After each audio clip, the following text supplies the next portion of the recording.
no matter how good you were when you come to time for graduation, if that class was over the quota, somebody had to go. We keep talking about classes. See, every month a class graduated. And every month a group was sent over as a replacement to the 332nd. So that's you know, but when I went back in, the integrated situation was altogether different. I mean, I was in squadron, we flew together. I worked my way on up to become a major before I was discharged. And my flight, of course, they were all white. Pilots in my flight were all white. We had no problem. I mean, on the base. And amongst ourselves, we didn't have no problem. Now, when you go in town, it's something else. I mean, I won't get into that. I mean, it's different now. I'm talking back in the 50s and the early 60s. It was altogether different. I mean, I'd be transferred to other bases, and me and my wife and family couldn't find nowhere to stay. And some of the white guys that we know, we put them up in their house, you know, until we could go through all that rigmarole and get our quarters on the base. We went through, I don't even want to think about it, so many things.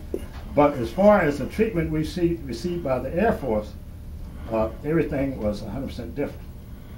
Now, going back again, even with all the segregation, somebody asked how we had the morale and all that. We had the morale now. I'd like to, I didn't talk about the segregated part of it, I didn't talk about the integrated part. But the squadrons I was in during World War II, which was all black, we had esprit de corps that was out of this world. I mean, we stuck together, and our point was to get through this training and to be the best we could be, and outshine anybody else. And we really worked at it. We believed it, and we worked at it, and that's why we survived. We couldn't sit back and worry about, because I couldn't go down to the theater, all of the little things. We had to look at the big picture.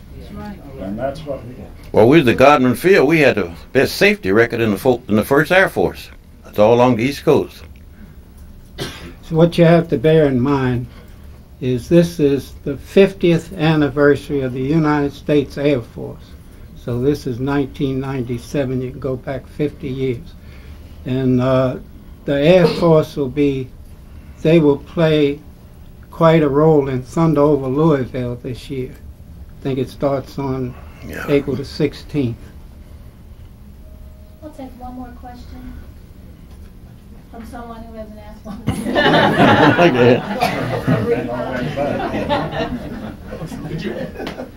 Did you have during World War II, did you have a particular difficulty getting supplies or equipment as compared to the white forces?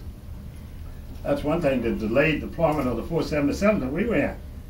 See, it took them a long time to get. You just don't equip a squadron, especially a group, which is more than one squadron, overnight, regardless.